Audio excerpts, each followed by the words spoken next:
Now, the UK government is getting very excited at the moment about fracking, or hydraulic fracturing, to give it its proper technical name. The excitement has been prompted by the discovery of potentially huge reserves of oil shale gas in various parts of Britain. Fracking could release those reserves, but environmentalists say it could also cause all kinds of problems.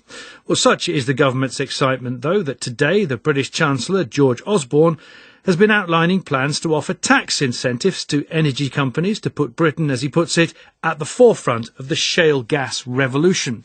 Well, one of the principal areas that the frackers, or would-be frackers, are looking at is the northwest of England, an area in the county of Lancashire known as the Fylde. Geza Frackman is from an organisation called Frack Free Fylde.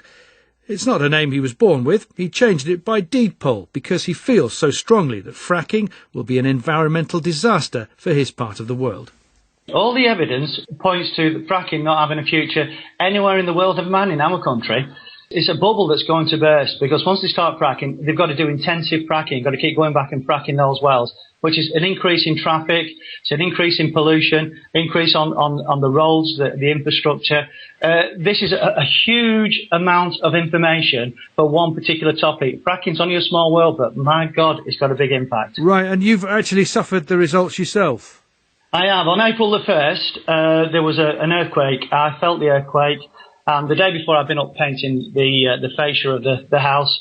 The next day, when I went up there was cracks in the wall after the earthquake, which I felt in the early hours of the morning. And I've had cracks all the way around the side on the gable end of my house. Around the door's been sticking ever since. And I've sworn to keep those cracks there until Cuadrilla and the fracking companies are on the boats out of this country. Right, because so the facts are against all this, to be honest with you. Now, where you live, the Fylde, it's prime agricultural land, it's horticultural land as well, isn't it? I mean, what do you think the impact is likely to be if fracking does get the go-ahead? Well, the whole point of this at the beginning was we weren't going to be alarmist, but, just the facts speaks for themselves. But you've got dairy farmers. If the water's going to be contaminated, what do cows drink? A lot of them drink from wells.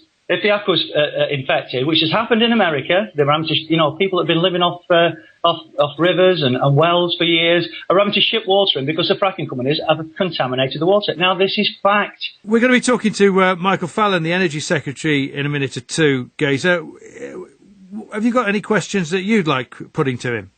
Well, there's 3 points, really. The first one is that David Cameron is saying that we're allowed to oppose wind turbines, and he seemed to stress that point. And within a week or 2 weeks, he's saying that you can have £100,000 bribe or gift if you have a fracking well next to your site. So this is just showing that the government are not going towards renewables. They want this shale. They want the tax. They want the revenue from this. We're not going to see this for at least another 10 years. Everybody do your homework. You're not going to see it for the next 10 years. And he also wants to loosen regulation. This is regulation that's been put in place by people dying and suffering in the industries, in communities. So what do you want to do? Why do you want to loosen those regulations just to get shale fracking through? It's disgusting. Well, that's Geza Frackman. Well, just before we came out on air, we did speak to the UK Environment Minister, Michael Fallon, and asked him why the government was willing to give tax breaks to big companies when the jury's still out over fracking's economic benefits and environmental costs. Well, these aren't tax breaks. When any kind of oil or gas exploration where there's an awful lot of capital expenditure up front and the companies aren't likely to see profits for many years, you have to consider the tax treatment. That's what's happened with North Sea oil, and that's what's being proposed here today with shale. These are companies, by the way, that pay far more than the normal rate of corporation tax on the oil and gas that they produce. But there's always been some kind of allowance for the fact that they have an awful lot of expenditure up front. And what does the whole strategy say about the government's commitment to using less fossil fuel? You're actually investing in fossil fuel. Gas is one of the cleaner fossil fuels around, but what we're investing in here is homegrown energy. Half our gas at the moment is imported. We're having probably to import 3/4 of our gas in a few years' time, and that's very expensive. If we have indigenous energy here, it makes sense to go and get it. And what about your commitment to the British countryside? A lot of people say the countryside in places like the Fylde will be wrecked by this. The countryside, won't notice a thing. if you go and see these installations, they're actually tiny.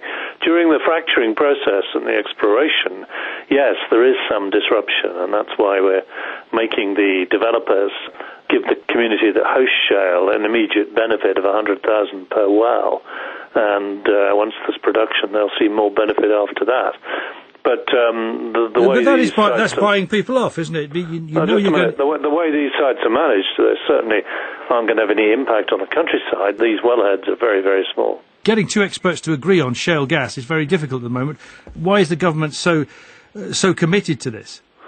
Because we've only just discovered the sheer scale of shale sitting underneath us. We've only so far had the British Geological Survey measure of the northern basin across the north of England.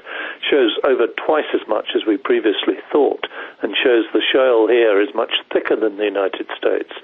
So the potential here is enormous, and it would be pretty irresponsible not to go down and see whether it can be brought out reasonably cheaply. And seeing that potential hasn't blinded you to the possible consequences, the possible side effects of this kind of exploration? Well, we've had 2.5 million wells that have been fracked over the last 20, 30 years. We haven't had any side effects. There were 27,000 wells fracked in the United States last year without side effects. We've got a pretty robust system of environmental protection here in place, and the size, any kind of and the activity itself, the cementing of the well and so on, will all be supervised by the various agencies like the Health and Safety Executive. That's the UK Environment Minister, Michael Fallon.